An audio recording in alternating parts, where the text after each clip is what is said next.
Tired of project management that feels more like a juggling act with flaming torches? Well, buckle up because in the next 90 seconds, you'll master the art of Asana lists, turning chaos into crystal clear project organization.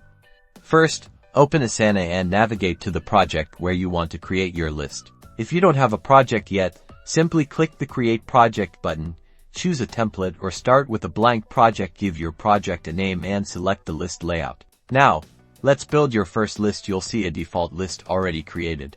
But to add more, click Add Section located on the left of the screen. Think of each section as a category for your tasks. Examples could be to do, in progress, or completed. Let's add some tasks to your list. Simply click inside the Add Task field under the appropriate list and type in your task description. Press Enter to create the task. You can add as many tasks as you need.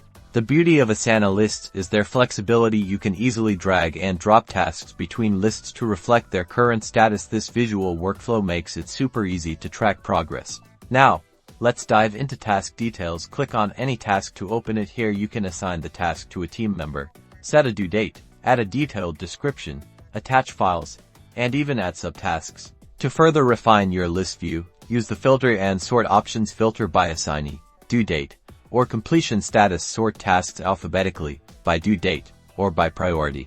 And don't forget to use tags to categorize tasks. Further, click the tag icon in a task, and then add custom tags based on task type or importance. Collaboration is key. Use the comment section within each task to communicate with your team, ask questions, and provide updates. This keeps all task-related discussions in one place. And that's it. You've now mastered the basics of setting up and using lists in Asana. With these simple steps, you'll be well on your way to organized and efficient project management.